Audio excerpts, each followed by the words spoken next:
We're going to be going over the dash buttons on our Temsa coach. So we do have our park brake release right there, obviously. And then the big red button, that is for your dash cam over there, your event camera.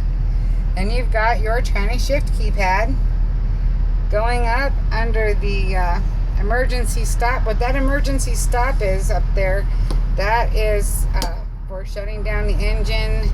It's also a reset switch for your battery, I believe. And then you have your ignition switch right there. So the ignition or accessory, that turns on all your lights and buzzers. And then below it, the red button, that is your start button.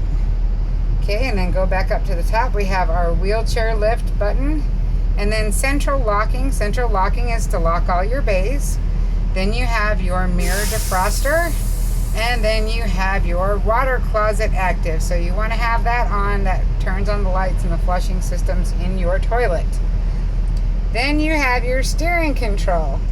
Now I will warn you, if you push that steering control, if you are a male, grab that wheel, Dennis, or move your legs. Push that button. You better have a grip on that wheel because it is going to fall. And unless you want to speak 2 octaves higher, you might want to have a grip on that wheel. Then put it in whatever position you want and then lock it in. So then you've got your ASR disable. What that does is that disables your anti-slip. And then next to that, you have your kneeling and lifting. So that raises and lowers your coach. And then you have your engine brake, so that is your Jake brake. And then you can adjust the intensity right next to it. Then down below you have your panel dim switches for your lights and your gauges. And then you have your fog lights. I don't think we have fog lights on these anymore, but we do have a switch for them. Then next to that is your low beam clearance. That is your headlights and your clearance lights. You can also see on the end of the stick right up here, got your horn button. That is the only place you have a horn on this coach.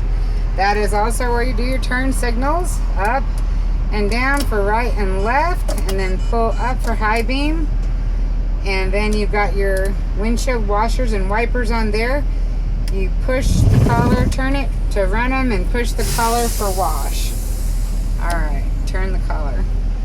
Okay, so then coming over here, you have your aisle lights for the passengers, your driver's light, your interior lights for the passengers, your reading lights, and then you have your cruise control. And your cruise control adjust, which is also, as you can see written on the dash there, that is how you work your fast idle.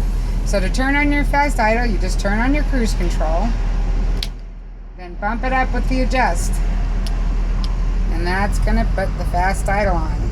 There we are. Okay.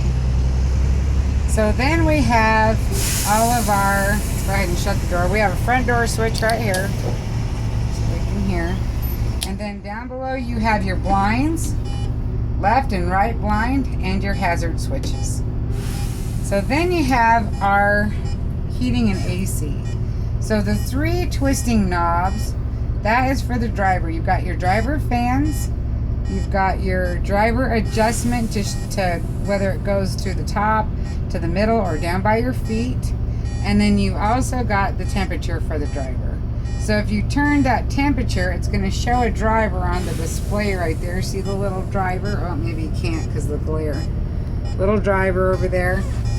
And then we'll move on. And then you also have recirculated and fresh air for your driver right there. Okay, then the next buttons are for your passengers and for you and for the Webasto. So you have your AC force run. Now, that doesn't necessarily have to be on to make the AC work. The temperature control will regulate whether the AC is on or the heat is on. But that is your AC force run. Right below that, you've got your Webasto heater. That is not just a heat. That is for your engine heater or your auxiliary heater. That's to turn it on. And down below the little clock is to set the time for it, so you can set how long it will run or when it will come on. Then back to the top, you have a cabin moisture remover. So what that does is it removes moisture from the passenger cabin. If you push that, they're all steaming back there and they're fogging up your windows. You can hit that and it'll clear it out. And then you have your fans for the back. That's like your parcel rack fans and your passenger fans. You push that fan button, and then see how it's flashing on the arrows? You regulate the fan speed with the arrows, either down or up, right there. So then you have a temperature button. That temperature button right there, you push that, and you can set the temperature. Right now it's set at 76, so let's go ahead and push it down. Yep, push this and then push this down. And then it's changing, I wish you could see that, the temperature. So, and then once it's set, the coach will take care of it.